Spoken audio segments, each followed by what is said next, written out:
মানুষ পৌঁছাতে পারে না, এই জন্য এভাবে আফসোস করবে কিয়ামতের ময়দানে। কিয়ামতের ভয়াবহ অবস্থা, কঠিন অবস্থা হবে। ওয়ায়াউমা ইউহশারু আ'দাউল্লাহি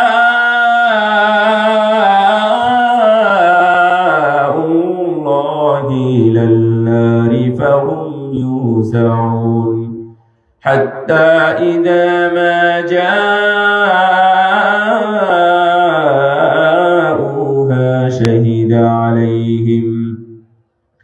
شهد عليهم سمعهم وأبصارهم وجلودهم بما كانوا يعملون।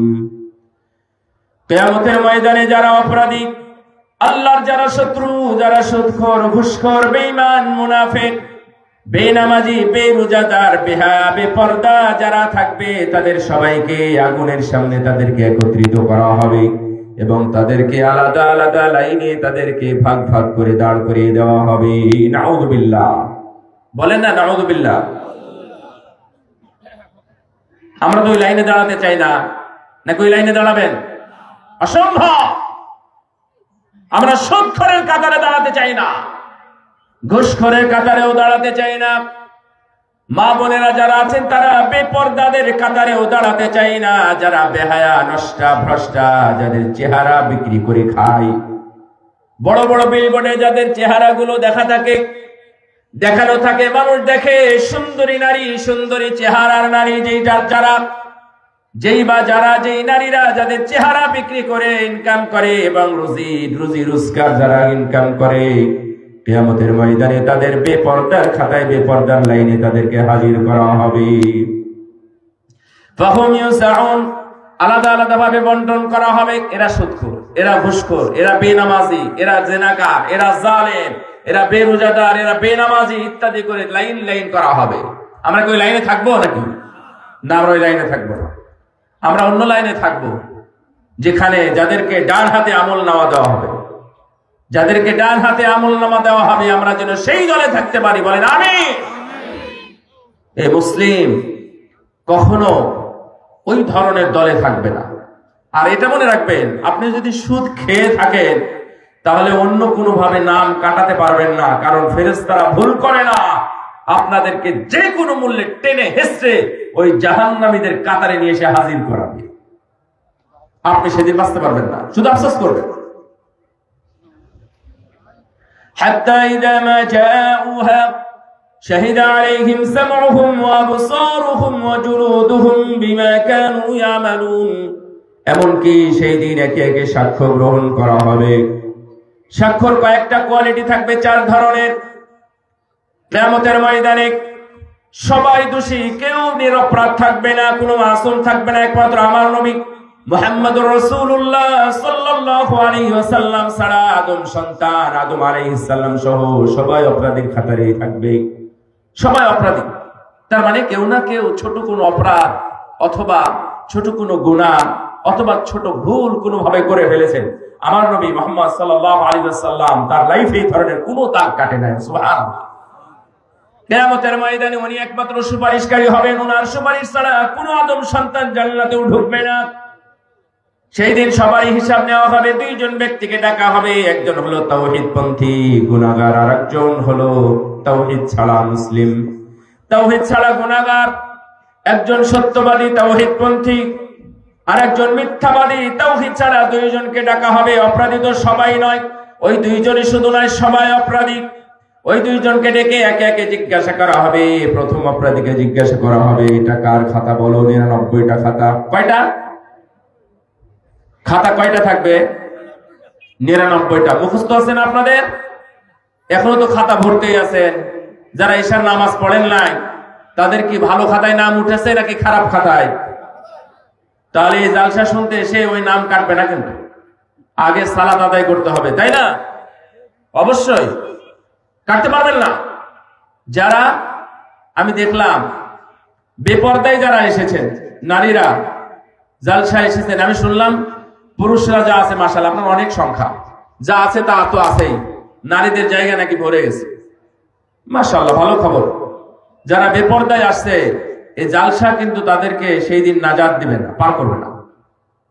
তবে যদি শুনেন, আপনি হেদায়েত হন, এশা পড়েন নাই, শোনার পরে যদি এশার সালাত আদায় করেন, তাহলে ইনশাআল্লাহ মহান আল্লাহ নাজাতের ব্যবস্থা করে দেবেন ইনশাআল্লাহ। সাক্ষ্য গ্রহণ করা হবে একজন একজন করে, বলা হবে খাতাটা কার? তখন বলা হবে খাতাটা আমার নয়, মিথ্যক, এই খাতা আমার নয়, অন্য কোন খাতা। ফেরেশতারা তোমার সামনে এসে হাজির করেছে, ফেরেশতাদেরকে ডাকা হবে, কিরামান কাতিবিনা ইয়ালামুনা মা তাফআলুন, কোথায় তোমরা এসো, তোমাদের অরিজিনাল যেটা তোমাদের হাতে লেখা যেই খাতা আছে সেটা হাজির করো তার সামনে। উপরে নাম লিপিবদ্ধ করা থাকবে, অমুকের ছেলে অমুক, এবং এই গুনাহগুলো করা আছে, বিশাল বড় খাতা তার সামনে ফেলা হবে। তখন সে বলবে এই খাতা আমার নয়, ওই গুনাহ আমার নয়, উপরে যে নামটা দেওয়া আছে নামটা ফেরেশতারা ভুল করে লিখে দিয়েছে। আল্লাহ রাব্বুল আলামিনের কাছে আরো পথ আছে নাকি নাই? আরো পথ আছে। আল-ইয়াওমা নাখতিমু আলা আফওয়াহিহিম ওয়া তুকাল্লিমুনা আইদিহিম ওয়া তাশহাদু আরজুলুহুম বিমা কানু ইয়াকসিবুন। কিয়ামতের ময়দানে তাদের মুখগুলো বন্ধ করা হবে, চুপ, ঠোঁটগুলো বন্ধ হয়ে যাবে, আর কোনো কথাই শোনা যাবে না। হাতকে জিজ্ঞাসা করবে, হাতে যত অকাম আছে, কুকাম আছে, নষ্টামি ভ্রষ্টামি আছে, যত সুদের টাকা গুনেছে, যত ঘুষের টাকা গুনেছে, যত কলম দিয়ে টাকা কামাই করেছে, এই হাতগুলো সব কিছুই বলে দিবে নাকি বলবে না? বলবে। আল্লাহ রাব্বুল আলামিন বলছেন বলবে। সুতরাং হাত মিথ্যা কথা বলবে না, তার পাও সবকিছু বলে দিবে, তার চোখ, তার কান সবকিছু বলে দিবে। আশ্চর্যের ব্যাপার হলো তার চামড়া অথবা লজ্জাস্থান, এই চামড়া পর্যন্ত সবগুলো সাক্ষী দিয়ে দিবে। নাউযুবিল্লাহ, অবিচ্ছেদ্য সাক্ষী।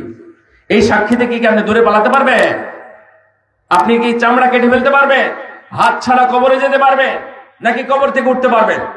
কোনো বুদ্ধি না, এটা আপনার সঙ্গেই থাকবে।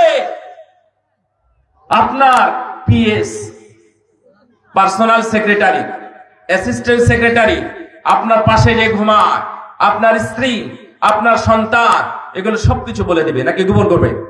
একটাও গোপন করবে না, আপনার স্ত্রী সব বলে দিবে। আমি দেখেছি কাড়ি কাড়ি টাকা নিয়ে আসতো, যখন মাসের 15 তারিখ, মাসের 1-2 তারিখে বেতন দেওয়া হয়, কিন্তু 15 তারিখে ডলার নিয়ে আসতো, ডলারের বান্ডিল নিয়ে আসতো। কোথায় থেকে আমি জানি না, তবে অবশ্যই সেটা বৈধ নয়। আমি স্ত্রী হিসাবে জানি, তার কোনো ব্যবস্থা করার থাকলে করে নাও আল্লাহ। সেই দিন স্বামী অথবা স্ত্রী কেউ থাকবে না। ইয়াউমা ইয়াফিরুল মারউ মিন আখিহি ওয়া উম্মিহি ওয়া আবিহি ওয়া সাহিবাতিহি ওয়া বানিহি লিকুল্লি ইমরিইন মিনহুম ইয়াউমাইযিন শাআনুন ইউগনি। কিয়ামতের ময়দানে বাবা অথবা মা, সন্তান অথবা ছেলে, কেউ কারো থাকবে না, কেউ কাউকে চিনবে না। একজন আরেকজনকে ছেড়ে যত দূর পালানো যায় পালাতে থাকবে। অতি কাছের স্ত্রী, সবচেয়ে মহাব্বতের জিনিস হলো স্ত্রী, সেও সেই দিন আপনার বিরুদ্ধাচরণ করবে, আপনাকে দেখে পালাতে চাইবে। যদি কোনো দোষ ত্রুটি ঢাকা থাকে, সে গোপন করে ফাঁস করে দিয়ে চলে যাবে। আপনাকে যে কোনো মূল্যে ফাঁসাবে। নাউযুবিল্লাহ। আপনি তার সাথে আছেন, ও যদি সালাত আদায় না করে আপনি কিছুই বলেন না, ও আপনাকে সেই দিন বলবে না আমাকে সালাতের জন্য কিছু বলে নাই। আহারে, আমার আদরের স্ত্রী, আমার মহাব্বতের সন্তান ঘুমিয়ে আছে, এত সুন্দর ঘুম থেকে আমি কেমনে যাবা? কিয়ামতের ময়দানে এগুলো কেউ ছাড়বে না। وقال الذين كفروا لا تسمعوا لهذا القرآن وقال الذين كفروا ربنا أرنا الذين يضلانا من الجن والإنس نجعلهما تحت أقدامنا ليكونا من الأسفلين। কিয়ামতের ময়দানে কারো যদি জাহান্নাম ফয়সালা হয়, সে আল্লাহকে বলবে, আল্লাহ ওকে আমাকে দেখাও, যে আমাকে বিভ্রান্ত করেছিল, বিভ্রান্তির পথ দেখিয়েছিল, বেনামাজি হওয়া শিখিয়েছিল, যে আমাকে মসজিদের পথ দেখায় নাই, ভালো পথ দেখায় নাই, যে আমাকে বেহায়াপনা নষ্টামি শেখানোর জন্য স্কুলে অথবা মাদ্রাসায়, অন্য কোনো খারাপ মাদ্রাসায়, খারাপ স্কুলে ভর্তি করেছিল, যে আমাকে কোরআন শিখায় নাই, ওকে দেখাও। ও জিন হোক অথবা ইনসান হোক, আমি আমার পায়ের তলে পিষ্ট করে আমি জাহান্নামে যেতে চাই। ছাড়বে সেদিন? ছাড়বে না। যাই হোক, এভাবে সাক্ষী নেওয়া হবে, তারপরে আবার তার মুখ বন্ধ করে দেওয়া হবে। মুখ বন্ধ করে দিয়ে তার অবিচ্ছেদ্য অংশ, অঙ্গ প্রত্যঙ্গ, এই চামড়া, এই গোস্ত, এই রক্ত, এই হাত, এই পা, এই সমস্ত অঙ্গ প্রত্যঙ্গ সেই দিন চোখ কান সব সাক্ষী দিবে আপনার বিরুদ্ধে। এরপরে ঘটনা হবে, মুখটা খুলে দিবে আবার। এবার তুমি কি বলবা? এ বান্দা, তুমি না বলেছিলে তুমি এগুলো কিছুই করো না, এগুলো সব মিথ্যা কথা লেখা আছে। তখন আবার সে মিথ্যা আরোপ করতে চাইবে। মিথ্যুকরা কখনো একবার আপনারাও বলতে পারবেন, একটা চোর চুরি করেছে, তো ধরেন সত্যি চুরি করেছে। চুরি করার পরে যখন স্বীকারোক্তি নিচ্ছে তখন বলে, আচ্ছা এই মাইকটাকে তুমি চুরি করেছো?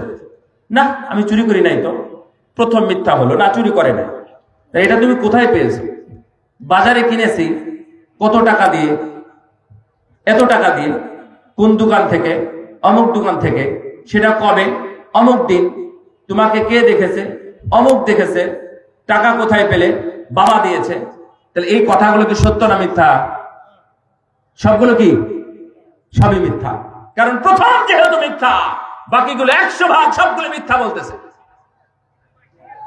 কিয়ামতের ময়দানে ঠিক এমনই হবে। মিথ্যুক যারা, তাদের মধ্যে তাওহীদ ছিল না, ঈমান ছিল না ঠিক মতো। এই জন্য তারা একে একে মিথ্যা কথা বলতে বলতে যখন মুখ খুলে দিবে তখন আবার বলবে, وَقَالُوا لِجُلُودِهِمْ لِمَ شَهِدتُّمْ عَلَيْنَا قَالُوا أَنطَقَنَا اللَّهُ الَّذِي أَنطَقَ كُلَّ شَيْءٍ وَهُوَ خَلَقَكُمْ أَوَّلَ مَرَّةٍ وَإِلَيْهِ تُرْجَعُونَ। মুখ খোলার সঙ্গে সঙ্গে বলবে, এই হাত, তুই আমার বিরুদ্ধে সাক্ষী দিলি কেমনে? এই চামড়া, তুই আমার বিরুদ্ধে সাক্ষী দিলি কেমনে? তোকে কথা বলবার ক্ষমতা কে দিল রে? তুই তো কথা বলতে পারিস না। এই কান, তুই আমার বিরুদ্ধে সাক্ষী দিলি কেন? এই কানের জন্য আমি দুনিয়ার কত জায়গা ঘুরেছি। এই চামড়া, তুই আমার বিরুদ্ধে সাক্ষী দিলি কেন? তোর সৌন্দর্য বর্ধনের জন্য, তোর সৌন্দর্যের জন্য দুনিয়ার যত কসমেটিক্স এবং যত গহনাপাতি ছিল আমি সবগুলো তালাশ করেছি, আমি খুঁজে বের করেছি। অথচ তুই আমার বিরুদ্ধে আজ কেমনে মিথ্যা সাক্ষী দিলি রে? এই চামড়া, তোর না অসুখ হয়েছিল, অসুখের জন্য বাংলাদেশ হয় নাই। আমি ভারতে যাই, তাও হয় নাই। আমি সিঙ্গাপুর গেলাম তোকে ভালো করার জন্য, তুই আমার বিরুদ্ধে কেমনে সাক্ষী দিলি? আর তোকে কথা বলার ক্ষমতা কে দিল? তখন তারা বলবে, আমাকে কথা বলার ক্ষমতা তিনি দিয়েছেন যিনি তোমাকে সহ অন্য সবাইকে কথা বলার ক্ষমতা দিয়েছেন। কে? আল্লাহ রাব্বুল আলামিন আমাদের সবাইকে কথা বলার ক্ষমতা দেন। যে কোনো সময় তোমার জিহ্বাটা বন্ধ হয়ে যেতে পারে এবং কথাও বন্ধ হতে পারে। আল্লাহ রাব্বুল আলামিন তোমাকে এখনো কথা দিয়ে রেখেছেন। আলহামদুলিল্লাহ বলেন তো আলহামদুলিল্লাহ। মন ভরে আবার বলেন আলহামদুলিল্লাহ। আলহামদুলিল্লাহ তামলাউল মিজান। যখন আলহামদুলিল্লাহ বলেন না, মন ভরে যখন আলহামদুলিল্লাহ বলেন, মন থেকে, রাসূল সাল্লাল্লাহু আলাইহি ওয়াসাল্লাম বলছেন সঙ্গে সঙ্গে তার জন্য মিজানের পাল্লা নেকি দিয়ে পরিপূর্ণ করে দেওয়া হয়। আল্লাহু আকবার। তাহলে আমাশ, এখানে একজন আলেম আছে সুলাইমান ইবনে মেহরান। ওনার সম্পর্কে আপনি যতই জানবেন ততই আশ্চর্য হবেন। একজন বিখ্যাত রাবী। ওনার চোখ সমস্যা, হাতের সমস্যা, পায়ের সমস্যা, শরীরের সমস্যা। তো সুলাইমান ইবনে মেহরান আমাশকে ছাত্ররা জিজ্ঞাসা করছেন, উস্তাদ আপনি এত শুকরিয়া আদায় করেন কেন?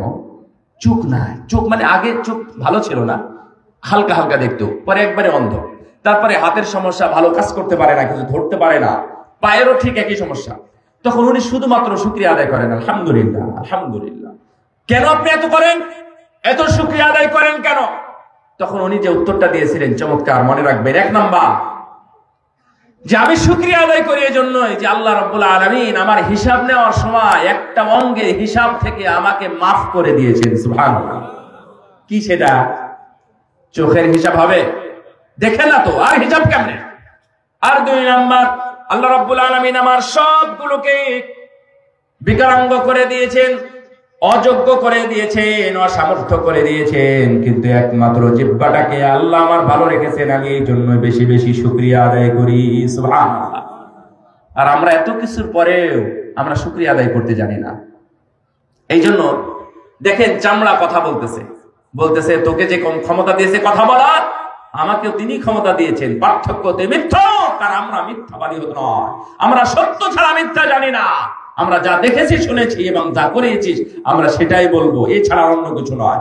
আল্লাহ রাব্বুল আলামিন তখন যেহেতু এটা বলবে, নালিশ করবে, কিছু তো করতে হবে, নালিশ করবে, যে বলবে যে এটা আমার বিরুদ্ধে মিথ্যা বলতেছে, আমার চামড়া, আমার কান, আমার চোখ, আমার মাথা, আমার এই জাত অঙ্গ প্রত্যঙ্গের মিথ্যা বলতেছে আমাকে ভাসানোর জন্য। আল্লাহ রাব্বুল আলামিনের শেষ ফায়সালা আছে নাকি নাই? وَكُلَّ إِنسَانٍ চমৎকার শুনবেন, وَكُلَّ إِنسَانٍ أَلْزَمْنَاهُ طَائِرَهُ فِي عُنُقِهِ وَنُخْرِجُ لَهُ يَوْمَ الْقِيَامَةِ كِتَابًا يَلْقَاهُ مَنشُورًا اقْرَأْ كتابك كفى بنفسك اليوم عليك حسيبا। আল্লাহ রাব্বুল আলামিন তখনই বলে দিলেন, হে আদম সন্তান, তোমরা জেনে রাখো আমি তোমাদের এই সকল হিসাবের সঙ্গে সঙ্গে তোমাদের এই ফেরেশতা রাখার সাথে সাথে আমার কাছে যে রেকর্ড আছে সেই রেকর্ড রাখার সাথে সাথে আমি তোমাদের সবাই গলায় একটা কার্ড ঝুলিয়ে দিয়েছি, অদৃশ্য। এটা আমি ছাড়া আর কেউ জানে না, কোনো ফেরেশতারাও জানে না। আমি প্রত্যেকের গলায় গলায়, আমি তোমাদের প্রত্যেকের ঘাড়ে ঘাড়ে একটি করে মেমোরি কার্ড ঝুলিয়ে দিয়েছি। আল্লাহু আকবার। কি আছে? কি আছে বললাম? Memory card. বুঝেন না? মোবাইলে আছে না মেমোরি কার্ড? 100 জিবি 1000 জিবি পর্যন্ত আছে। মানুষের কোনো কিছু আর গোপন করা যায় না, সিসি ক্যামেরাতে সব ধরে নেয়, এই রেকর্ড সব কিছু করে রাখে।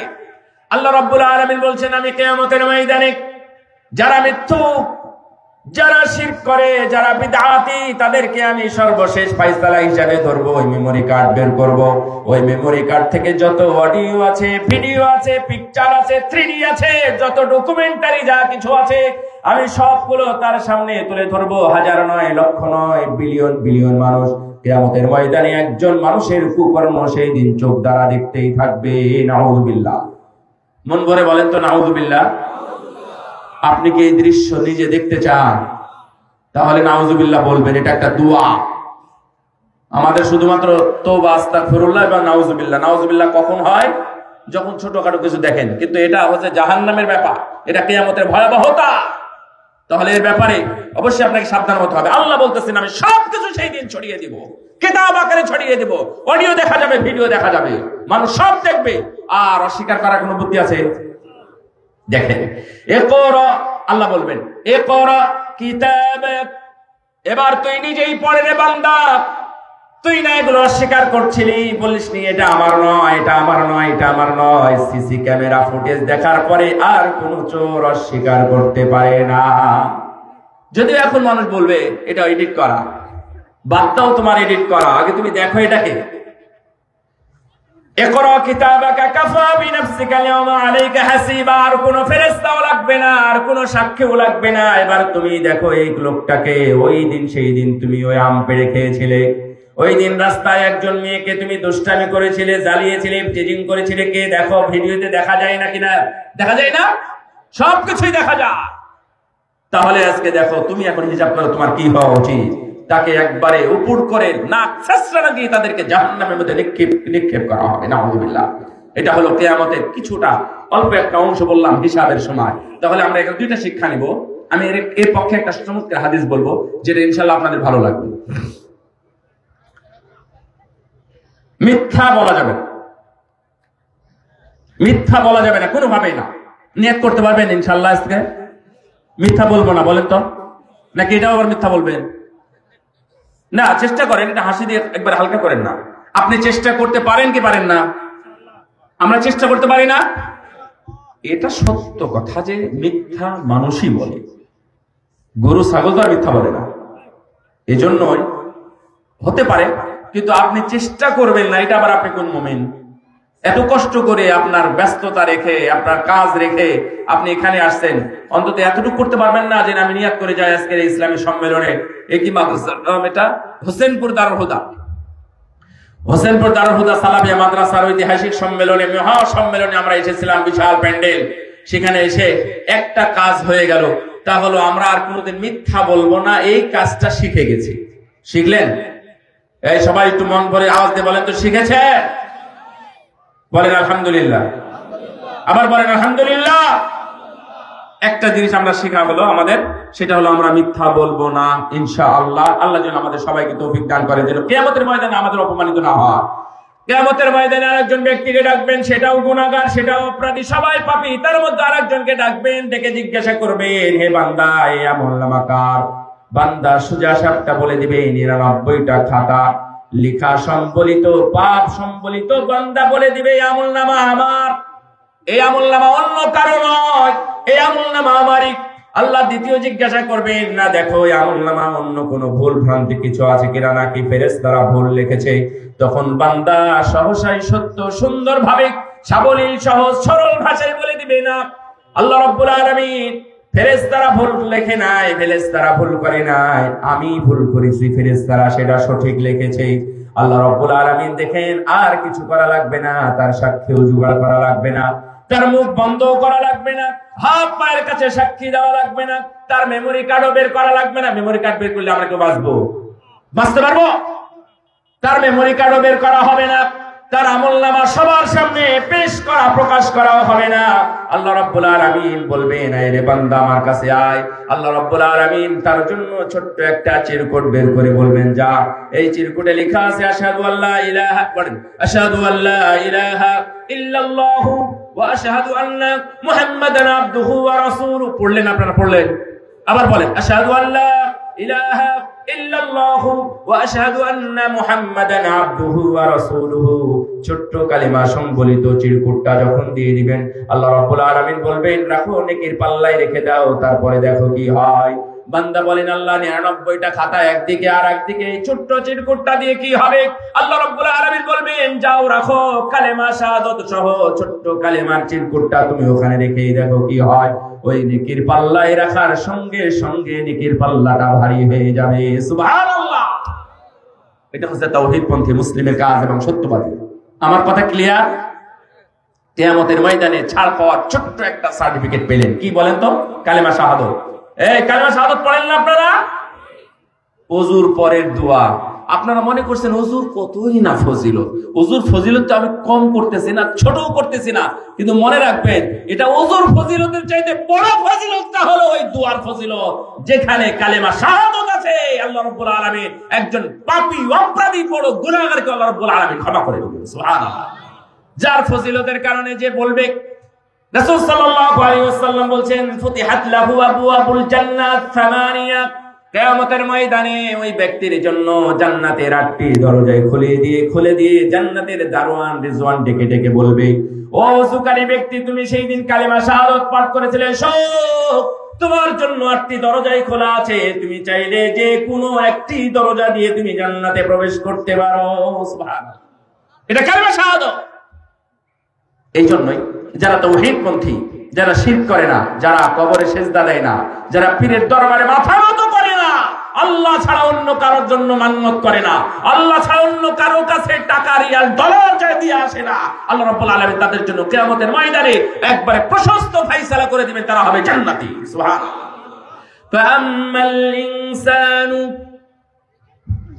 وَأَمَّا مَنْ أُوتِيَ كِتَابَهُ بِشِمَالِهِ فَيَقُولُ يَا لَيْتَنِي لَمْ أُوتَ كِتَابِيَهْ وَأَمَّا مَنْ أُوتِيَ كِتَابَهُ بِيَمِينِهِ فَيَقُولُ هَاؤُمُ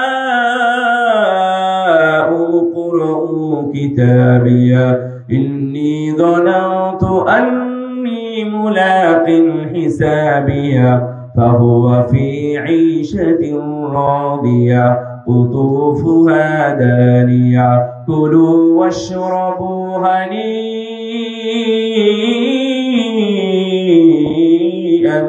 بما أسلفتم في الأيام الخالية। الله رب العالمين বললেন, কিয়ামতের ময়দানে কি কি অবস্থা হতে পারে? কিয়ামতের ময়দানে আমলনামা হবে দুই হাতে, এক দলের হবে ডান হাতে আর এক দলের হবে বাম হাতে। যাদের আমলনামা হবে বাম হাতে, যাদের আমলনামা হবে বাম হাতে, তাদের কপাল পোড়া দুর্ভাগা। কেউ হবে বেঈমান, মুনাফিক, মুশরিক, বেনামাজি, আল্লাহকে স্বীকার করত না, নবীকে ঠিকমতো মেনে নিত না, শরীয়তের বিধানকে যাদের ভালো লাগতো না, বেপরদা বেহায়া অবস্থায় দুনিয়াতে চলাফেরা করেছে, তাদের আমলনামা হবে বাম হাতে। বলেন নাউযুবিল্লাহ। কোন হাতে আমলনামা চান? কোন হাতে? আল্লাহকে আপনার এই সুন্দর ডান হাতটা একটু দেখান। আল্লাহু আকবার, আল্লাহু আকবার। আল্লাহ যেন আমাদের এই ডান হাতকে আমলনামার জন্য কবুল করে নেন, আমিন। ভাইরা আমার, সত্যি সেই দিন ভয়াবহ অবস্থা হবে।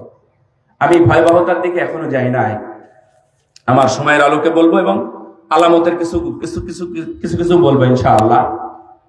কিয়ামতের ময়দানে যারা ডান হাতে আমলনামা হবে, আল্লাহ বলছেন তারা গিয়ে বলবে, দেখেন তো আমার এখানে কি লেখা আছে, এটা কোরআন, কোরআনই ভাবে আছে, দেখেন তো আমার আমলনামায় কি লেখা আছে। আচ্ছা, যে ফার্স্ট হয়, যার মার্কশিট, নম্বর পত্র যেটা আছে না, পান না আপনারা? আপনারা তো আগে পাইছেন। তো নম্বর পত্র নিয়ে গিয়ে যখন ও ফার্স্ট হয়েছে, ফার্স্ট ডিভিশন পেয়েছে, অথবা মানে স্ট্যান্ড করেছে, অথবা মুমতাজ পেয়েছে, আউট অফ স্ট্যান্ড যেটাকে বলা হয়, এগুলো যখন পাইছে, এই সার্টিফিকেট, এই মার্কশিট সবাইকে দেখাই বেড়ায়, তাই না? মাকে দেখায়, আবার বাবাকে দেখায়, ফুপিকে দেখায়, খালাকে দেখায়, ছোট ভাই, ছোট বোন, বড় বোন ইত্যাদি, আবার মাস্টারকে গিয়ে দেখায় যে স্যার আমার রেজাল্টটা তো ভালো হয়েছে, ঠিক আছে তো স্যার, তাই না? ঠিক তো আছে, তাও দেখায়। কিয়ামতের ময়দানে এমনই হবে। আল্লাহু আকবার। যখন ভালো হবে তো সবাইকে দেখাবে, হাউ মুকরাউ কিতাবিয়া, আমার আমলনামাটা পড়ে দেখেন তো কেমন। আন্নী যানানতু আন্নী মুলাকিন হিসাবিয়া, মনে হয় আমার হিসাবটা ঠিক হবে, ভালোই হবে, তাই না? এমনই বলবে। আন্নী মুলাকিন হিসাবিয়া ফাহুয়া ফি ঈশাতির রাদিয়া, আর আমি জানি আমার ফয়সালা হবে জান্নাত। সুবহানাল্লাহ। দেখছেন আল্লাহ তাদেরকে কত পাওয়ার দিবে। যাদের আমলনামা ডান হাতে হবে তারা ফয়সালা পেয়ে গেছে যে আমার জায়গা হবে জান্নাত। সুবহানাল্লাহ। এমনই থাকতে হবে ভাই। কিয়ামতের ময়দানে আজগবি গিয়ে আফসোস করে কোনো লাভ আছে? এখনই সতর্ক হন, এখনই ঠিক হন, এখনই মসজিদের পানে ছুটে, এখনই কবর মাজার ছেড়ে আসেন, আল্লাহর দরবারে মাথা নত করেন। অন্য কারো সামনে খবরদার এক সেকেন্ডের জন্য মাথা নত করবেন না, ইনশাআল্লাহ। পারবেন না? নাকি আবার অন্য কারো সামনে, যা কোনো স্ট্যাচুর সামনে অথবা কোনো খুঁটির সামনে গিয়ে দাঁড়িয়ে থাকবেন, মাথা নত করবেন, নীরবতা পালন করবেন? খবরদার না, মুসলমানের মাথা কারো সামনে মাথা নত হয় না, মনে থাকবে তো? খবরদার, পূজা পাহারা দিতে যাওয়ার আপনাদের দরকার নাই। পাহারা দিন যার মনটায়, আপনার দরকার নেই। পৃথিবীতে, বর্তমান পৃথিবীতে, দুনিয়াতে আল্লাহকে অপমান করার সবচেয়ে বড় মাধ্যম হলো মূর্তি। আর তুমি মুসলমানের বাচ্চা কিভাবে ওখানে গিয়ে তুমি বলো যে মূর্তি ভাড়া দেবো? আমার মূর্তি ভাড়া দেওয়ার দায়িত্ব আমার। আশ্চর্য কথা। সম্মানিত উপস্থিতি, আমার ওই বিষয়ে বক্তব্য না, আমার এই বিষয়ে বক্তব্য। আমি আমার ডান হাতে আমলনামা চাই। কোন হাতে? ডান হাতে আমলনামা চাই। আল্লাহ রাব্বুল আলামিন বলছেন, কুতুফুহা দানিয়া কুলু ওয়াশরাবু হানিয়াম বিমা আসলাফতুম ফিল আইয়ামিল খালিয়া। সেখানে থোকা থোকা বাগানে ফল তার সামনে এসে হাজির হবে। আল্লাহ রাব্বুল আলামিন তখন তাদেরকে বলবেন, ও আমার বান্দারা, আমার মুমিন বান্দারা, আমার সালেহ বান্দারা, তোমরা স্বেচ্ছায় সানন্দে তোমাদের ইচ্ছা মতো যত ইচ্ছা, যতদিন ইচ্ছা তোমরা খেতে থাকো। সুবহানাল্লাহ। খাও এবং পান করো। 4 ধরনের ড্রিঙ্কস থাকবে জান্নাতের মধ্যে, তোমরা খাও। পানির থাকবে, মধুর থাকবে, এবং মদেরও থাকবে, দুধেরও থাকবে। 4 ধরনের ঝর্ণার কথা আল্লাহ কুরআনুল কারীমের মধ্যে বলে দিয়েছেন। এটা তোমরা যত ইচ্ছা, তত ধরনের তোমরা যত ইচ্ছা তোমরা খেতেই থাকো। দুনিয়াতে যত খাবার আছে, ফলমূল অথবা আপনি যত খাবারের নাম জানেন, কিয়ামতের ময়দান নয়, জান্নাতের মধ্যে আপনার জন্য সব ধরনের খাবারের ব্যবস্থা করা হবে। সুবহানাল্লাহ। সব ধরনের খাবার থাকবে। আপনি যত নাম জানেন, যা খেয়েছেন এবং যা দেখেছেন, যা আছে সবগুলো জান্নাতের মধ্যে থাকবে। সুবহানাল্লাহ। বলেন আল্লাহুম্মা। আপনারা বলেন না কেন? কি আপনারা ঘুমান? বলেন আল্লাহুম্মা ইন্নী আসআলুকা জান্নাতাল ফিরদাউস। আপনারা জান্নাতুল ফিরদাউস চান? মন ভরে আল্লাহর কাছে চান কোন সময়? আলহামদুলিল্লাহ। প্রতিদিন 3 বার চাইবেন। মনে থাকবে? এই কয়বার বললাম? এই বাচ্চারা কয়বার বললাম বলো তো? 3 বার। 3 বার যদি জান্নাত চান, তাহলে জান্নাত আপনার জন্য দায়িত্ব নিয়ে নেয়। কি দায়িত্ব? বলে যে আল্লাহ, এই লোক তো আমাকে ছাড়ে না, আমার কাছে আসতে চায়, জান্নাত পেতে চায়। আল্লাহ, আমার পক্ষ থেকে তুমি জান্নাতের জন্য তাকে কবুল করে নাও। সুবহানাল্লাহ। তাহলে জান্নাত যদি আল্লাহকে বলে, আল্লাহ কবুল করবেন না? আল্লাহুম্মা ইন্নী আসআলুকা জান্নাতাল ফিরদাউস, আল্লাহুম্মা ইন্নী আসআলুকা জান্নাতাল ফিরদাউস। আপনাদের মুখস্থ আছে না? পড়বেন প্রতিদিন ইনশাআল্লাহ। হ্যাঁ, এটা হলো ডান হাতে আমলনামা। কিয়ামতের ময়দানের ভয়াবহ অবস্থার মধ্যে কিছু মানুষ বাম হাতে আমলনামা পাবে। আল্লাহ রাব্বুল আলামিন তার বর্ণনা দিয়ে বলেন, ওয়া আম্মা মান উতিয়া কিতাবাহু বিশিমালিহি ফায়াকুলু ইয়া লাইতানি লাম উতা কিতাবিয়া। একেবারে ব্যতিক্রম, যাদের আমলনামা হবে বাম হাতে, তারা বলবে আহারে আফসোস। ওই যে আফসোসের কথা বললাম না, 9টা আফসোস, তার মধ্যে এটা একটা আফসোস। ইয়া লাইতানি লাম উতা কিতাবিয়া, হায় হায় আফসোস, যদি আমলনামা না দেওয়া হতো তাহলে সেটাই তো ভালো হতো। কেন আমলনামা দিল? এটা তো আর লুকানোর কোনো বুদ্ধি নেই, এটা তো আমি আর কিছুই করতে পারবো না, এই অনুযায়ী আমার ফয়সালা হবে। ইয়া লাইতানি লাম উতা কিতাবিয়া ওয়া লাম আদরি মা হিসাবিয়া ইয়া লাইতাহা কানাতিল কাদিয়া মা আগনা আন্নি মালিয়া হালাকা আন্নি সুলতানিয়া। হায় হায় আফসোস, কেন আমি বাম হাতে আমলনামা পেলাম, কেনই বা পেলাম? যদি না পেতাম কতই না ভালো হতো। কি যে হিসাব হয় জানি না, আর আমি তো জানি আমার হিসাব কি হবে। আমি সুদ খেয়েছি, আমি ঘুষ খেয়েছি, আমি বেনামাজি ছিলাম, আমি বেহায়া ছিলাম, আমি বেপরদায় ছিলাম, কত মানুষের সাথে অভিসারে আমি গল্প করেছি মোবাইলে অথবা সাক্ষাতে, এগুলো তো আমি জানি আমার আমলনামা। ইয়া লাইতাহা কানাতিল কাদিয়া, আমি জানি আমার আমলনামা কি হবে। পাপীরা জানে নাকি জানে না? এই 5 নাম্বার কত বাংলাদেশে? কেউ জানে না, মনে হয় কেউ জানেন না। কত? আপনি 20 মার্কের অ্যান্সার দিয়ে আসছেন, রেজাল্টের দিন আপনি আগেই জানেন নাকি জানেন না? জানেন না? আপনার রেজাল্ট কি হবে জানেন না? আমি বলছি না যে আপনি গায়েব জানেন, কিন্তু আপনি তো 20 মার্কের অ্যান্সার করেছেন, এটা তো আপনি জানেন, আর কেউ জানেন না। এটা আপনি কাউকে বলেন নাই, তখন এমনি আপনি আন্দাজে আফসোস করতেছেন, কান্নাকাটি করতেছেন। আপনি অ্যান্সারই দিয়ে আসছেন 20 মার্কের, তাহলে আপনাকে 33 কে দিবে, কেউ দেওয়ার নাই, তার মানে আপনি ফেল। এটা নিয়ে বলবেন স্যার আজকে রেজাল্ট প্রকাশ হওয়ার কথা ছিল, কিন্তু স্যার মার্কশিট দেয় নাই। আমি গেছিলাম, গিয়ে দেখলাম যে 5 মিনিট আগে দরজা বন্ধ করে কেরানি চলে গেছে, মার্কশিট দেয় নাই। এইগুলো সব মিথ্যা কল্প কাহিনী নিয়ে এসে বাপ মাকে শোনায় ফেলুদা। যারা ফেল করে ছাত্র, তারা এই সমস্ত কাহিনী শোনায়। কিয়ামতের দিন ভাই এটাই হবে। তারা ইয়া লাইতাহা কানাতিল কাদিয়া, আহারে আফসোস, এটাই তো আমার ফয়সালা হওয়ার কথা ছিল। তারা বলে মা আগনা আল্লি মালিয়া, আমার কোনো আমলনামা কোনো কাজ হলো না, আমার কোনো আমল মানে আমার কোনো সম্পদ কোনো কাজ হলো না। অনেকে মনে করে আমি যদি 75 লাখ টাকা দিতে পারি তাহলে আমি মনে হয় সীমানা পার হতে পারবো। কি আপনাদের কিছু মনে হয়? 75 লাখ টাকা দিয়েছে সীমানা পার হওয়ার জন্য, তারপরে তার বিশেষ জায়গায় তাকে লাঠি দিয়ে কলার পাতায় শুয়াই দিয়ে 75 লাখ টাকা দিয়ে চলে গেছে। এই জন্য তো গুছিয়ে রাখছিল। গুছানোর কারণে এটা শিক্ষা, অন্য কিছু না। বাংলাদেশের সবচেয়ে বড় ডাকাত বলতে পারেন, সে সবচেয়ে বড় ডাকাত প্রতিদিন তার মিনিমাম ইনকাম ছিল, এটা হচ্ছে মিনিমাম, অন্য কোন সোর্স বাদ একটা সোর্স থেকে মিনিমাম ইনকাম ছিল 1.5 কোটি টাকা, ডেইলি 1.5 কোটি টাকা। তারপরে 1.5 কোটি নয়, অনেকে বলেছেন এটা 150 কোটি টাকা ছিল প্রতিদিনের ইনকাম। তার সন্তান এখন পর্যন্ত জেলখানাতেই আছে। কি টাকাতে ঠেকাতে পেরেছে? ঠেকে নাই, ঠেকাতে পারে নাই। এটা তো দুনিয়ার কথা বলতেছে, এটা হতেই পারে কোনো না কোনো সময়, তারপরে হয় নাই। আমি তো মনে করেছিলাম আমার টাকা পয়সা দিয়ে কিছু হবে, কিছুই হলো না।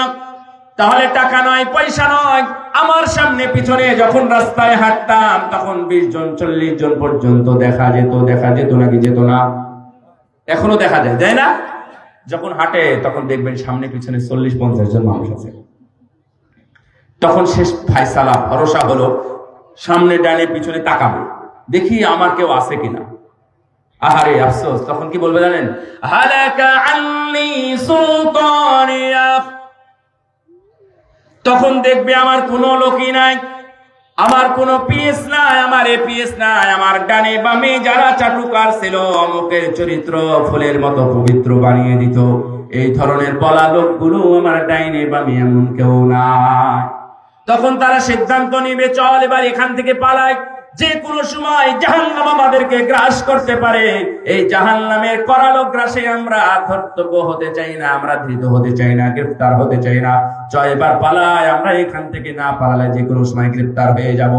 পালাতে যাই, পালাতে যাওয়ার সময় আল্লাহ রাব্বুল আলামিন বলেন খুদুহু ফাগুল্লু সুম্মাল জাহিম সাল্লু সুম্মা ফি সিলসিলাতিন দারউহা সাবউনা দিরাআন ফাসলুকু ইন্নাহু কানা লা ইউমিনু বিল্লাহিল আযীম। আল্লাহ রাব্বুল আলামিন বলেন এদেরকে ধরে ধরে ধরে বন্দী কর, 70 গজ শিকল দিয়ে তাদেরকে বাঁধ, বেঁধে বেঁধে তাদেরকে জাহিম নামক মাঝখানে যে জাহান্নাম আছে, জাহিম নামক জাহান্নামের মধ্যে তাদেরকে নিক্ষেপ কর। নাউযুবিল্লাহ। এই জাহান্নামের মধ্যে তাদেরকে নিক্ষেপ করা হবে। কিয়ামতের কত যে ভয়াবহ। রাসূল সাল্লাল্লাহু আলাইহি ওয়াসাল্লাম বলেন কিয়ামতের দিন সবাই ইয়া নাফসি ইয়া নাফসি করবে। কিয়ামতের দিন সবাই ইয়া নাফসি ইয়া নাফসি করবে। রাসূল সাল্লাল্লাহু আলাইহি ওয়াসাল্লাম শুধু বলবেন উম্মতি উম্মতি উম্মতি, আর সবাই বলবে নাফসি নাফসি নাফসি, আমার কি হবে আমার কি হবে। কারো ঘাম হবে নাকের ডোগা পর্যন্ত, ঘাম গরম টকবকে গরম। কারো ঘাম হবে মাজা পর্যন্ত, কারো ঘাম হবে পায়ের টাকনু পর্যন্ত। এভাবে হাদিসটা শেষ হয়েছে। তার মানে অপরাধীদের অপরাধ অনুযায়ী তাদেরকে সেই দিন ঘামের মধ্যে হাবুডুবু খাওয়ানো হবে। আপনি কি হাবুডুবু খাবেন? কিয়ামতের ময়দানে আল্লাহ 7 শ্রেণীর মানুষকে সেই দিন আরশের ছায়াতলে ছায়া দান করবেন। তার ছায়া স্পষ্ট স্পেশাল ছায়া থাকবে। তার ছায়া বলা হয়েছে, আরশের ছায়া এমনটা কথা নয়। তার ছায়া থাকবে, সেই ছায়া স্থান দেবে। শান্ত প্রশান্ত, শান্তি প্রশান্তির জায়গা হবে সেই আল্লাহ ছায়ার নিচে। তাদেরকে পানি পানের ব্যবস্থা করা হবে। রাসূল সাল্লাল্লাহু আলাইহি ওয়াসাল্লাম বলছেন আনা ফারাতুকুম আলাল হাউদ, কিয়ামতের ময়দানে আমার জন্য একটা হাউজে কাউসার আছে না, এই হাউজে কাউসারে আমি তোমাদের আগে আগে যাব, গিয়ে আমি পানি পানের ব্যবস্থা করাবো আমার উম্মতদেরকে। মান মাররা শারিবা, যারা এদিক দিয়ে যাবে তারাই এই পানি পান করতে পারবে। আর একবার যদি পানি পান করতে পারে 100-200 বছর নয়, 1000 অথবা 50,000 বছরও যদি সমান হয়, লম্বা হয় কিয়ামতের ময়দান, ওই একবার পানি খাওয়ার কারণে সে আর কখনোই তৃষ্ণার্ত হবে না। সুবহানাল্লাহ। হঠাৎ করে একদল আসবে বেদাতীরা, বলে দেওয়া হবে এরা বেদাতী। আল্লাহ নবী বলবেন সবখান ধর পালা এখান থেকে, তোদের কোনো জায়গা নাই, তোদের কোনো খাবার নাই। এই বেদাতীদের জন্য সেদিন খাবার থাকবে না, পানিও থাকবে না। তাহলে আমরা একটু ভালো ভালো পাচ্ছি, তাই না? যে আমরা যদি বেদাত না করি তাহলে হাউজে কাউসারে পানিটা পেলাম। যদি আমরা ভালো কিছু কাজ করি তাহলে আমরা আল্লাহর যে ছায়া থাকবে সেই ছায়ায় আমরা থাকতে পারবো। সূর্য থাকবে আমাদের মাথার উপরে, যদিও সূর্য আলোহীন হয়ে যাবে, কিন্তু আল্লাহ রাব্বুল আলামিন সেই আলোহীন সূর্যকে মানুষের কিয়ামতের ময়দানে মাথার উপর অর্ধ হাত বা অর্ধ মাইল উপরে, এখন 9,30,00,000 মাইল আছে সূর্য দূরে, 9,30,00,000 মাইল দূরে, যেখানকার আলো আসতে পৌঁছতে বাংলাদেশে অথবা দক্ষিণে সময় লাগে প্রায় 8 মিনিট, 8 মিনিট 20 সেকেন্ড সময় লাগে সূর্যের আলো পৃথিবীতে আসতে। তাহলে সেই সূর্য যখন আপনার বাড়িতে আসবে সেই দিন পুড়ে ছারখার হয়ে যাবে। সেই দিন ওই আগুনে পুড়ে যাবে না, কিন্তু তারা সেদিন শুধু কষ্ট পাবে। এই ধরনের অবস্থা হবে কিয়ামতের ময়দানে। কিয়ামতের ময়দানে আরো কঠিন অবস্থা হবে। কিয়ামতের ময়দানে বিভিন্ন কিছু দেখা যাবে। পাগল দেখা যাবে, যারা দুনিয়াতে সুদ খেত। মানুষ দেখে বলবে যে এটা তো অমুক লোক, একটু পাগল, পাগল হয়েছে কেন? তো মানুষ দেখে বলবে যে না না, এ হলো পাগল, তার কারণ হলো সুদখোর, এ সুদ খেত। আর কিছু মানুষের চেহারা হবে একবারে কালো কিস্তি, ভূতের মতো কালো হয়ে যাবে, একবারে ভয়াবহ।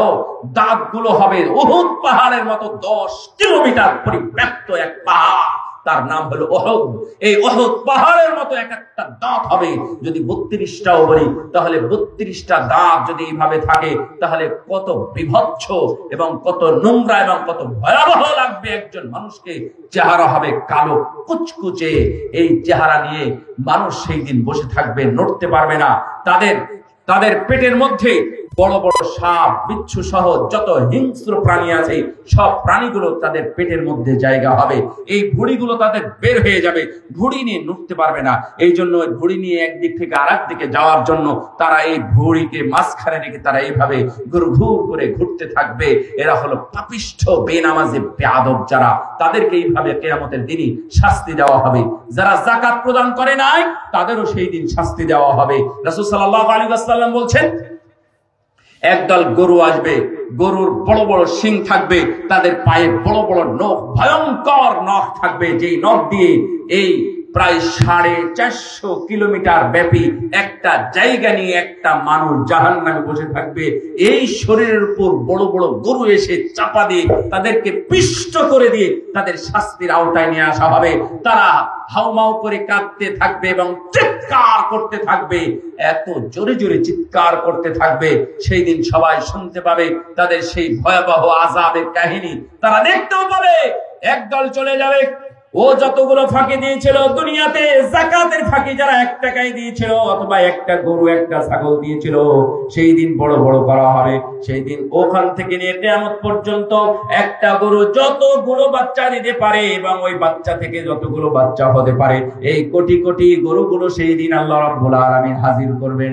যেই গরুটার অথবা যেই মালের অথবা যেই ছাগলের যার কিছু তারা যাকাত দেয় নাই সবগুলো একত্রিত করা হবে। সহিহ মুসলিমের মধ্যে সবচেয়ে বড় হাদিস বলা হয় এটাকে। রাসূল সাল্লাল্লাহু আলাইহি ওয়াসাল্লাম যাকাত অস্বীকারীদের এইভাবে বর্ণনা দিয়েছেন, কিয়ামতের ময়দানে এক ধরনের লোক, এক ধরনের মানুষকে কিয়ামতের ময়দানে জাহান্নামের শাস্তি দেওয়া হবে। ফায়ুরাসাবিলুহু ইলাল নারি ওয়া ইম্মা ইলাল জান্নাহ, এই শাস্তি দেওয়ার পরে তাদের জন্য নির্ধারিত হবে ওরা জান্নাতি হবে নাকি জাহান্নামী হবে। আমার কথাটা বুঝেন না, আবার বুঝেন। শাস্তি মূলত কোথায় হবে? কিয়ামতের ময়দানে নাকি জাহান্নামে? জাহান্নামে। জাহান্নাম শাস্তির জন্য নির্ধারিত। কিয়ামতের ময়দানে কয়েক ধরনের মানুষকে পাপের শাস্তি দেওয়া হবে। তার মধ্যে 1 নম্বরে এসেছে কি জানেন? 1 নাম্বার হলো যারা যাকাত অস্বীকার করেছে বা যাকাত দেয় নাই, অলসতা অবহেলা করেছে, তাদের জন্য হচ্ছে 1 নাম্বার শাস্তি। বহুদিন শাস্তি হবে, 1000 বছর, 40 বছর, 50,000 বছর সমদিন তাদের শাস্তি হবে। শাস্তির পরে তাদের ফয়সালা হবে ও জান্নাতি নাকি জাহান্নামী। আস্তাগফিরুল্লাহাল আযীম। এইভাবে কিয়ামতের ময়দান তারা পার করতে থাকবে। কিয়ামতের ময়দানে কিয়ামতের কয়েকটা আমরা এখন যেটা দেখতে পাচ্ছি, কয়েকটা কারণ শুনে যান, কিয়ামতের কয়েকটা আলামতের কথা শুনে যান। 1 নাম্বার আমরা যেটা দেখতে পাচ্ছি, রাসূল সাল্লাল্লাহু আলাইহি ওয়াসাল্লাম বলছেন, ইয়ারফা'আল ইলম, ইলম উঠে যাবে, ওয়া ইয়াহবুতুল জাহল, অজ্ঞতা বৃদ্ধি পাবে, মূর্খতা বাড়বে। যদিও আমাদের এখন এ প্লাসের সংখ্যা বেশি, কিন্তু ওরা কোরআনও জানে না, হাদিসও জানে না, দ্বীনও জানে না, নবীকেও চিনে না, আল্লাহকেও চিনে না। এই জন্য এই ধরনের এ প্লাস অথবা মাস্টার্স অথবা বিসিএস ক্যাডারের 2 পয়সাও মূল্য নেই যারা আল্লাহ এবং তার নবী এবং দ্বীনকে চিনে না।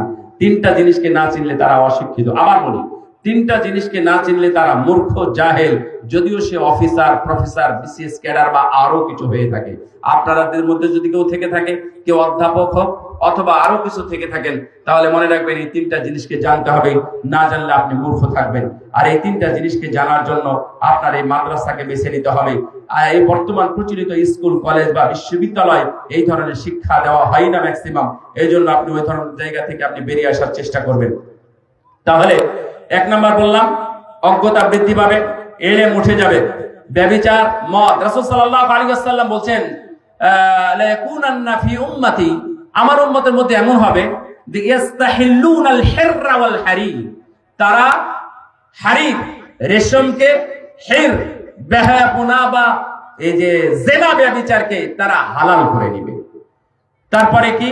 ওয়াল খামরা ওয়াল মাআজিফ, মদকে তারা হালাল মনে করে নেবে। আজকে আমাদের দেশে যারা সিগারেট খায়, ওরা কি মনে করে যেটা হারাম?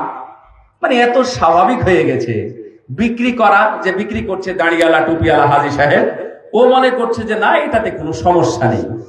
আবার যে বিক্রিও করে না, খায়ও না, ও ঘর ভাড়া দিয়েছে, ওখানে বিক্রি হয়, ওই ঘর ভাড়ার ভাড়ার যে টাকাটা সেটা নিয়ে সংসার চালায়, ও মনে করছে এটা হালাল। কি আশ্চর্য কথা! এই জন্য আল্লাহ নবী বলছেন ইস্তাহিল্লুনাল হির, ইস্তাহিল্লুনাল হারির, ইস্তাহিল্লুনাল মাআজিব, ইস্তাহিল্লুনাল খামর।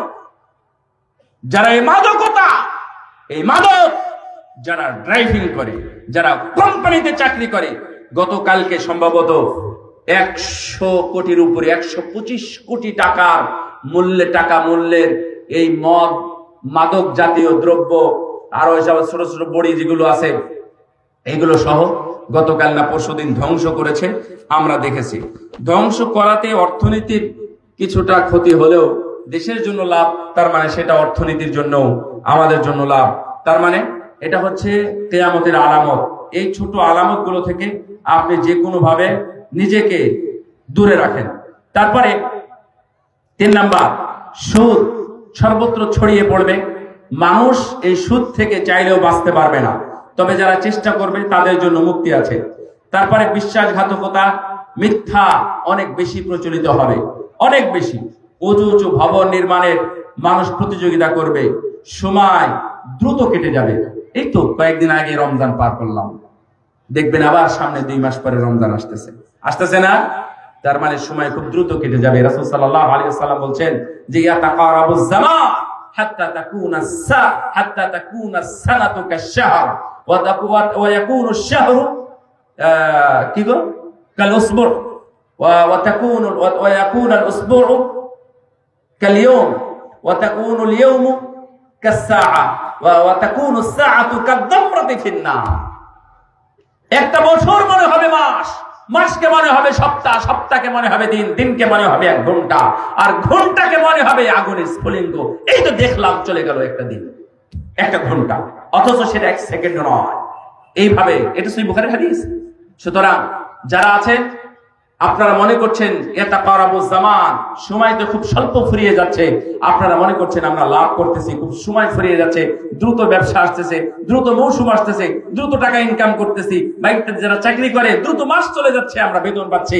আপনাদেরকে খুশি হওয়ার কোনো কারণ নেই, এতে বরং দুঃসংবাদ আছে, সুসংবাদ নেই। তারপরে অযোগ্য ব্যক্তিদের হাতে দায়িত্ব সমর্পণ করা হবে, আমি ব্যাখ্যা করতে চাই না। তারপরে বন্যা, ভূমিধস ইত্যাদি দুর্যোগ অনেক কিছু বেড়ে যাবে, যা আমরা দেখতে পাচ্ছি। তারপরে অভিভাবকের অবাধ্যতা ও বন্ধুর প্রতি আনুগত্য বাড়বে। মানে আমার বাবাকে মানি না, কিন্তু আমার আঙ্কেলকে মানি। বাহ, কোন আঙ্কেল, ভবিষ্যতে তার মেয়েকে আমি বিয়ে করতে পারি, এই ধরনের আঙ্কেলের খুব আনুগত্য আছে, এগুলো বাড়বে। তারপরে মহিলার সংখ্যা বাড়বে, পুরুষের সংখ্যা কমে যাবে। আজকে নারীদের সংখ্যা এতই বেশি, বাজারে নারীদের বেশি দেখা যায়। কেন? বাজার কি নারীদের জন্য? বাজারগুলো তো পুরুষের জন্য, কিন্তু হয়ে গেছে যেহেতু ওয়েস্টার্ন কালচার আমাদের দেশে চলে আসছে। আপনারা যদি মালয়েশিয়াও যান, গিয়ে দেখলাম যে সব মহিলা কেন্দ্রিক সব কাজকর্ম। দোকানদার মহিলা, হোটেল বয় মহিলা, হোটেলের ম্যানেজার মহিলা, হোটেলের মালিকও মহিলা, তারপরে হচ্ছে গাড়ির ড্রাইভার ইত্যাদি যা কিছু আছে ওখানে, যারা ওই যে চালায়, উবার চালায় ইত্যাদি, সব মহিলা কেন্দ্রিক হয়ে গেছে। তার মানে এগুলো বেড়ে গেছে। কিয়ামত কাছে, তওবা করেন দ্রুত, আস্তাগফিরুল্লাহ বলেন, আবার বলেন আস্তাগফিরুল্লাহ, আস্তাগফিরুল্লাহ। তওবা করবেন না শেষে করবেন? আলোচনা শেষে করেন, তাহলে তওবাটা থাকবে, না আবার নষ্ট হবে।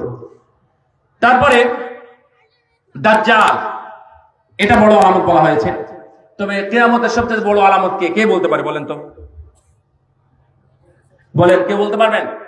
এটা সবার, এই মামার মাঠের সামনে সবার জন্য উন্মুক্ত থাকার প্রশ্নটা।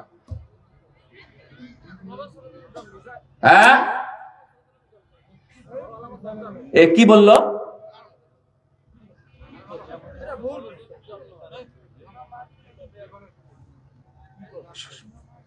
তুমি আসো, তুমি পুরস্কার নিয়ে যাও।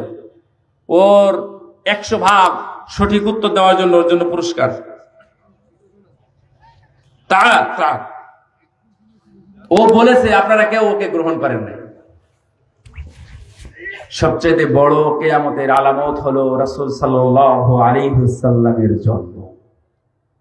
আপনারা এখনো ওইদিকে হুঁশি দেন নাই যে কিয়ামতের আলামত শুরু হয়ে গেছে।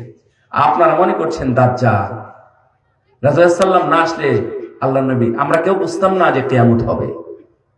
রাসূল সাল্লাল্লাহু আলাইহি ওয়াসাল্লামের জন্মটাই হলো কিয়ামতের সবচেয়ে বড় আলামত। এই জন্য প্রশ্নটা করলাম যে আপনারা কেউ এটা ধারণা করেন কিনা, কেউ জানেন কিনা। তার মানে আপনারা কেউ বলতে পারেন না, মানে আপনারা জানেন না, এটা আমি বলতেছি না, এটা আপনারা কেউ ভাবেনি, এটা বড় আলামত, মনে রাখবেন। তার মানে বড় আলামত, সবচেয়ে বড় আলামতটা চলে গেছে। এরপরে আরো অনেক কিছু হবে, তার মধ্যে অন্যতম হলো দাজ্জাল আসবে। দাজ্জাল আবির্ভূত হবে। তামিম আদ-দারি রাদিয়াল্লাহু তাআলা আনহু বলছেন, আমরা গেছিলাম সাগরের, আমরা হারিয়ে গেলাম, বাতাস আমাদেরকে এক জায়গায় নিয়ে গেল, নিয়ে গিয়ে উঠেই দেখতেছি বিশাল এক জন্তু, তার সামনে পিছনে আমরা বুঝতে পারি না এটা কোনটা সামনে কোনটা পিছনে। আমরা দেখে আশ্চর্য হয়ে জিজ্ঞাসা করলাম, এই তুমি কে? তো বলছে যে আমি জাসুস, গোয়েন্দা। তো বলছে যে তোমরা কোথায় থেকে এসেছো? যে আমরা আরব থেকে এসেছি। তাহলে সামনে যা, দেখো ওখানে একটা লোক আছে। গেলেন, যাওয়ার পরে দেখলেন যে একটা ঘর, ছাদহীন 4 দেওয়ালের একটা ঘর, সেখানে একটা লোককে শিকল দিয়ে সেইভাবে বাঁধা আছে, ও নড়ার কোনো বুদ্ধি নেই, বাঁধা আছে এমন ভাবে, কোনো খুঁটির সাথে বাঁধা নাই, কিন্তু তাকে নিজে ব্যক্তিগতভাবে বাঁধা আছে। সেইভাবে ছুটার চেষ্টা করতেছে, লাফ দিয়ে অনেক উপরে উঠে আবার নিচে পড়তেছে। গিয়ে তাকিয়ে তাকিয়ে তামিম আদ-দারি রাদিয়াল্লাহু তাআলা আনহু চোখে দেখলেন, বললেন, দিকে দেখে বলতেছে, এই তুমি কে? তো বলতেছে আমি অমুক অমুক জায়গা থেকে এসেছি। তো আচ্ছা আচ্ছা, ওই খেজুর গাছ আছে? হ্যাঁ আছে। ওই খেজুর বাগান আছে? আছে। ওই নদীতে পানি আছে, ফোরাত নদীতে? বলছে হ্যাঁ পানি আছে। যাই হোক, উনি একটা একটা করে বলতে বলতে বললেন যে আচ্ছা মুহাম্মদ এসেছে? বলছে হ্যাঁ। ও খুশি হয়ে গেছে, মুহাম্মদ এসেছে মানে কিয়ামত হবে, আমি একসময় ছাড়া পাবো, এটা দেখে খুশি হয়ে গেছে। রাসূল সাল্লাল্লাহু আলাইহি ওয়াসাল্লাম তামিম আদ-দারির বর্ণনা দিয়ে বলছেন যে এইটা হলো দাজ্জাল। এটা কে? দাজ্জাল আসবে। দাজ্জাল এসে মানুষকে বিভ্রান্ত করবে। দাজ্জাল সম্পর্কে আমাদের দেশে 2টা মত এবং 2টা বিভ্রান্তি আমাদের দেশে আছে। দাজ্জাল মানে কোনো ব্যক্তি নয়, কানা দাজ্জাল, এক চোখালা দাজ্জাল, এটাও সাধারণ কোনো মানুষ নয়। আদর্শ, ইহুদি নাসারাদের আদর্শটাই হলো দাজ্জাল, এটা ঠিক নয়। একজন ব্যক্তি আসবে, ব্যক্তি এসে তাকে ক্ষমতা দেওয়া হবে। এখন বাংলাদেশে, আবার 2 সেকেন্ড পরে সে হয়তোবা থাকবে আমেরিকায়, আবার 2 সেকেন্ড পরে থাকবে আবার চীনে, আবার থাকবে ভারতে, আবার থাকবে বিভিন্ন জায়গায়। শুধুমাত্র মক্কা এবং মদিনায় সে প্রবেশ করতে পারবে না। মানুষকে খারাপটা দেখাবে, এটাই ভালো, ভালোটা দেখাবে, সেটাই খারাপ, জান্নাত দেখাবে, জাহান্নাম দেখাবে ইত্যাদি। মানুষকে এইভাবে তারা সে ধ্বংস করতে থাকবে। একবারে নিমিষে বৃষ্টি হবে না, অনাবৃষ্টি চলতে থাকবে, বহুদিন অনাবৃষ্টি থাকবে। তখন বলবে যে আপনি আমাদের কর্তা, আপনি আমাদের মাবুদ, আপনি আমাদের সবকিছু, আমাদেরকে বৃষ্টি দিয়ে আমাদেরকে একটু তৃষ্ণা মিটান। তখন বৃষ্টি দিবে, বৃষ্টি আসবে, ফসল হবে।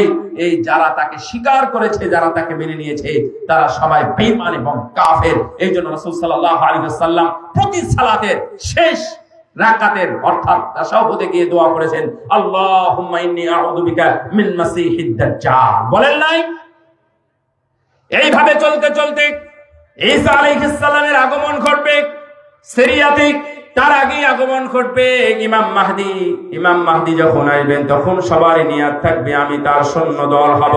যখন উনি আসবেন তখন মুরিয়াল আরদু যুলমান ওয়া জাওরা, এই দুনিয়াতে জুলুম, অত্যাচার, অনাচার এবং বেঈমানিতে, মুনাফিকিতে, কুফরিতে ভরে যাবে। মানুষ হবে অত্যাচারিত, মাজলুম। মানুষ রক্ত নিয়ে হোলি খেলা খেলবে, রক্ত নিয়ে খেলা খেলবে। এমন পর্যায়ে ইমাম মাহদি এসে মুলিয়াল আরদু কিসতান, মুলিয়াল আরদু কিসতা, এই দুনিয়াকে এসে শাসনে এবং সুশাসনে ভরে দিবে। মানুষ আবার তার পিছনে নিবে, আবার ইসলাম সুন্দরভাবে আসবে। হঠাৎ করে দাজ্জালের আগমন, দাজ্জাল এসে আবার সবগুলো সয়লাভ করবে, নষ্ট করে দিবে। ঈসা আলাইহিস সালাম আসবেন, ঈসা আলাইহিস সালাম এসে একদিন সালাত আদায় করবেন। সালাত আদায় করার পরে খোঁজ নিবেন দাজ্জাল কোথায় আছে। ঈসা আলাইহিস সালাম আসার সঙ্গে সঙ্গে ও লবণের মতো গলে যাবে, অথবা ঈসা আলাইহিস সালাম নিজ হাতে তাকে তরবারি দ্বারা হত্যা করবেন। হত্যা করার পরে আবার শাসন কার্য শুরু হবে। শাসন কার্য শুরু হওয়ার পরে সুন্দরভাবে চলতে থাকবে। চলতে চলতে হঠাৎ করে আল্লাহ রাব্বুল আলামিন ঈসা আলাইহিস সালামকে ইলহাম করবেন। তখন কোনো ওহী আসবে না, ইলহাম। তার মানে তিনি মনে মনে বুঝতে পারবেন আল্লাহ রাব্বুল আলামিন তাকে কি করতে বলেন। ওনাকে বলা হবে তুমি যাও কোনো পাহাড়ের পাদদেশে অথবা কোনো মাটির গর্তে ঢুকে যাও, এমন এক জাতি আমার সৃষ্টি আসতেছে, তারা এই দুনিয়াকে নষ্ট করে দিবে, খর্ব করে দিবে, দুনিয়াতে কোনো কিছুই থাকবে না। এটা হলো কি? ইয়াজুজ মাজুজকে আল্লাহ রাব্বুল আলামিন পাঠাবেন, কত সংখ্যা হবে এই সংখ্যার ইতিহাস কেউ জানে না। তবে তারা আসতেছে, তাদের লম্বা ইতিহাস আমি বলবো না। তারা যখন দুনিয়াতে আসবে, আসার পরে ও তারা যখনই সমুদ্র পাবে, সমুদ্রের পানিগুলো পান করে সব শেষ করে দিবে। পরের দল এসে দেখবে পানি নাই, শুধু কাদা পড়ে আছে, কাদায় খাওয়া শুরু করবে। পরের দল এসে দেখবে পানিও নাই, কাদাও নাই, তাদের তৃষ্ণা মিটানো যায় এমন কোন শীতল কোনো কিছুই তারা পাবে না।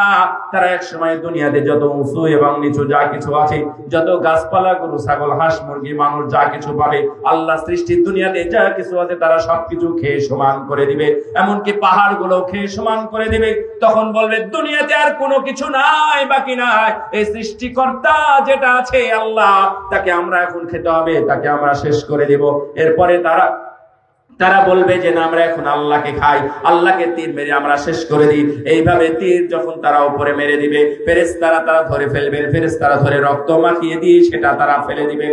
তখনই বলবে এই দেখো আল্লাহর রক্ত, আল্লাহ রাব্বুল আলামিন মারা গেছেন, আমাদের আর কোনো কাজ নেই। হঠাৎ করে এই যে সাদা লম্বা ধরনের একটা পোকা তাদের ঘাড়ে এসে পড়বে এবং গরম বাতাস আসবে। এই লম্বা পোকা এসে তাদেরকে কামড় দিবে, তাদের ঘাড়গুলো কাত হয়ে যাবে, সবাই এক সময় মারা যাবে। ইয়াজুজ মাজুজের সংখ্যা এত হবে, পুরো ফাঁকা দুনিয়ায়, পুরো ফাঁকা দুনিয়ায় এত লাশ পড়ে থাকবে। আল্লাহ রাব্বুল আলামিন সেইগুলো হটানোর জন্য আবার আবাবিল পাখি পাঠাবেন, দলে দলে ঝাঁকে ঝাঁকে পাখি পাঠাবেন। সেই পাখিগুলো এসে সমুদ্র এইগুলো নিয়ে তারা দূরে কোথাও নিয়ে ফেলে দিবে এবং বৃষ্টি হবে। আল্লাহ রাব্বুল আলামিন ঈসা আলাইহিস সালামকে তখন বলবেন তুমি এবার বের হও।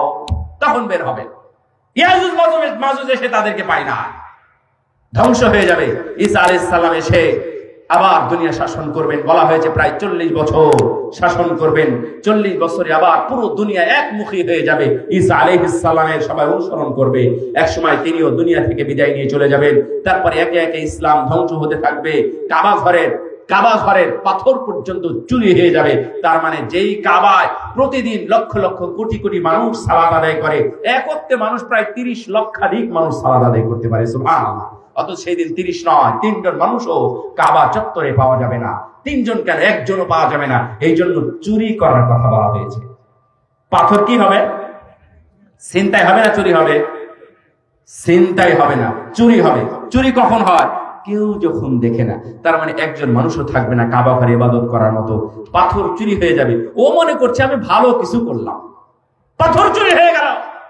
তারপরে ওই যে কুর্দিরা বা তুর্কিরা, এই জাতীয় মানুষের বর্ণনা দেওয়া আছে, যাদের গালগুলো মোটা হবে এবং চোখগুলো ছোট হবে এবং সাইজে বাটু হবে। এই চাইনা, কোরিয়া, এদেরকে মনে করা হয় এরা ঘাড়ে কুদাল অথবা কুড়িলের মতো কিছু নিয়ে এসে তারা কাবা ঘরকে ভেঙ্গে ফেলবে।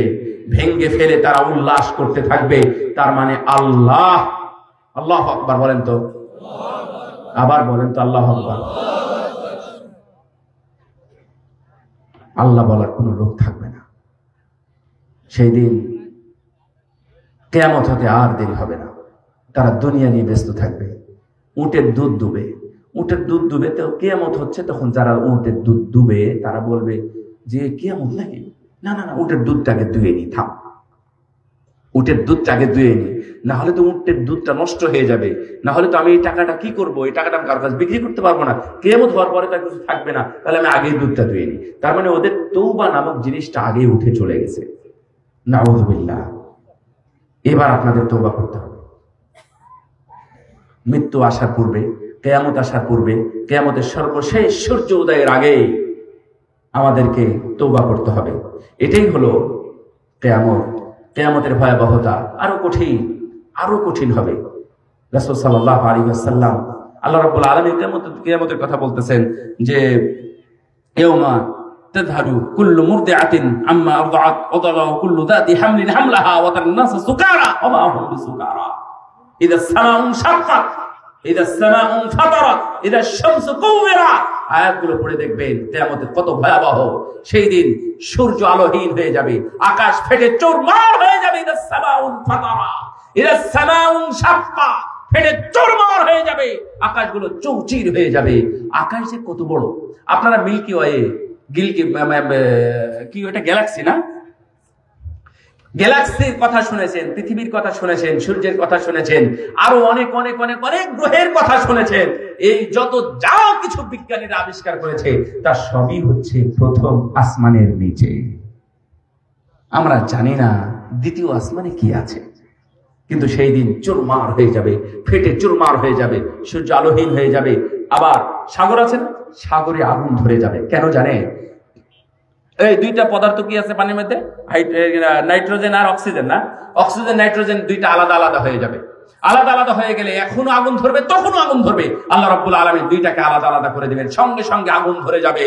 আর ওয়াইদাল কুবুর বুসিরাত, কবরগুলো ফেটে চুরমার হয়ে যাবে। মানুষগুলো উঠবে, দৌড়াতে থাকবে, পিছনে আগুন, তারা পশ্চিম দিকে কিবলামুখী হয়ে দৌড়াতে থাকবে। আল্লাহ, এটা হলো সর্বশেষ কথা।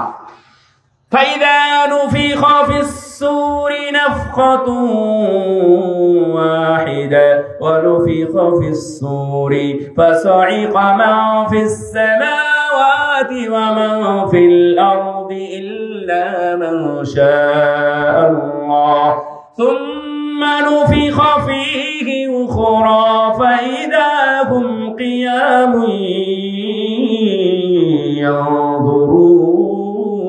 ينظرون وما قدر الله حق قدره والأرض جميعا قبضته يوم القيامة والسماوات مطويات بيمينه سبحانه وتعالى عما يشركون। তারা আল্লাহর মর্যাদা দিতে জানে নাই, তারা আল্লাহকে চিনে নাই যেভাবে আল্লাহ রাব্বুল আলামিনকে চেনা উচিত। হে আমার বান্দারা, হে মানুষ, তোমরা শুনে রাখো, কিয়ামতের ময়দানে আল্লাহ রাব্বুল, কিয়ামতের দিন আল্লাহ রাব্বুল আলামিন সেই দিন এই আসমানকে এক হাতে মুষ্টিবদ্ধ করে নেবেন, এই জমিনকে এক হাতে মুষ্টিবদ্ধ করে নেবেন। মুষ্টিবদ্ধ করে নেওয়ার পরে সেই দিন হুঙ্কার ছেড়ে বলবেন, আইনাল জব্বার, আইনাল মুতাকাব্বির, কোথায় প্রতাপশালীরা, কোথায় টাকাওয়ালা, কোথায় বাচ্চারা, কোথায় রাজা বাচ্চাকে, কোথায় কোথায় আছে আজকা? আনাল জব্বার, আমি হলাম প্রতাপশালী। আনাল মালিক, আমি হলাম একচ্ছত্র মালিক। এই দিনের মালিক অন্য কেউ নয়। এই জন্য আমি একদিন সালাতে ছিলাম, সালাতে ইব্রাহিম, সৌদ বিন ইব্রাহিম আশ-শুরাইমনি পড়ছিলেন, আর রহমানির রহিম মালিকি ইয়াউমিদ্দিন। মালিকি ইয়াউমিদ্দিন যখন পড়লেন তখন উনি কেঁদে ফেললেন। কিয়ামতের দিনের মালিক কে? বলেন তো জোরে, কে? অন্য কারো ভাগ আছে? লা ইয়াতাকাল্লামুনা ইল্লা মান আযিনা লাহুর রহমান ওয়ালা সাওয়াবা। কিয়ামতের ময়দানে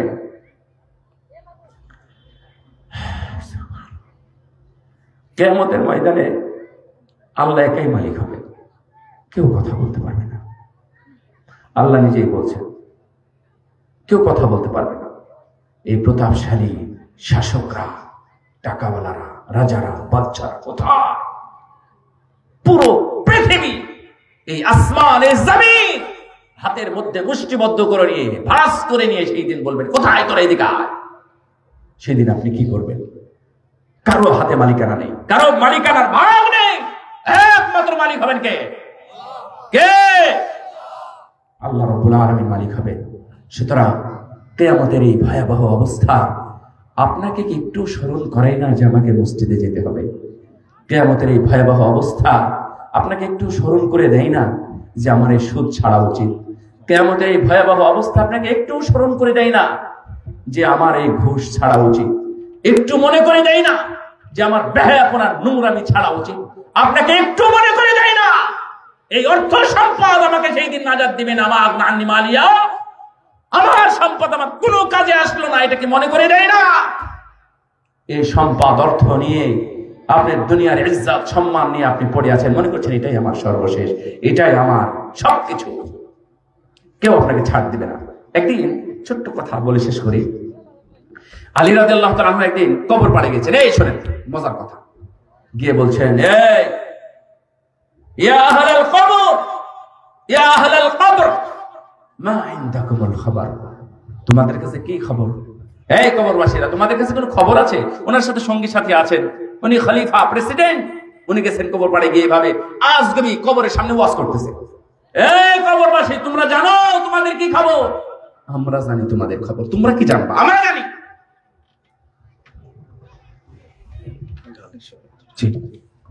তোমরা কি জানো? ইন্না বুয়ুতাকুম ইন্না আমওয়ালাকুম কদ কুসিমাত, তোমাদের টাকা পয়সা সব ভাগ হয়ে গেছে। এই মৃত ব্যক্তির জন্য আপনারা কি টাকা একটা রাখেন? টাকাগুলো কার ছিল? মৃত ব্যক্তির। 1 কোটি টাকা রেখে গেছে, একটা টাকাও রাখে না। ওয়াইন্না বুয়ুতাকুম কদ সাকানাত, তোমার বাড়ি ঘর সব ভাগ ভাগ হয়ে গেছে। তোমার কেউ ছেলে, কেউ মেয়ে, কেউ শ্বশুর, কেউ শাশুড়ি ইত্যাদি এসে সব ভাগ করে নিয়ে চলে গেছে। ওয়াইন্না যাওজাতুকুম কদ যুওবিজাত, আত্মীয়স্বজন সব আলাদা আলাদা ধরে নিয়েছে। এই বলে আলী রাদিয়াল্লাহু তাআলা আনহু হাওমাও করে কান্নাকাটি করলেন। আপনারা সম্পদ নিয়ে এখনো পড়ে আছেন। আপনারা আপনাদের সম্পদগুলো ভালো কাজে, কল্যাণকর কাজে, এই মাদ্রাসায় আসা উচিত, মসজিদে যাওয়া উচিত, এতিমখানায় যাওয়া উচিত। যারা অসহায়, দরিদ্র, খেতে পায় না ভালোভাবে, ক্ষুধার্ত অবস্থায় থাকে, তাদের জন্য খরচ করা উচিত। আজকে মরে যাবেন তো শেষ, আগামীকাল হাসপাতাল যাবেন তো সব টাকা পয়সা খরচ করে সব শেষ করে দেবে, কিছু রাখবেন আপনার জন্য। আপনি ক্যান্সারে মারা যাচ্ছেন, তাও খরচ হবে, সব খরচ হওয়ার পরে আপনি মারা যাবেন।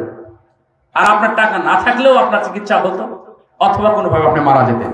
সুতরাং আমি ভিন্নভাবে দুইটা কথা বলবো যে এই মাদ্রাসা আপনাদের আন্তরিক সহযোগিতায়, আপনাদের আন্তরিকতায়, আপনাদের উপস্থাপনায়, আপনাদের একবারে সশরীর উপস্থিতি আপনাদের সন্তান দ্বারা প্রতিষ্ঠানটা পরিচালিত হচ্ছে।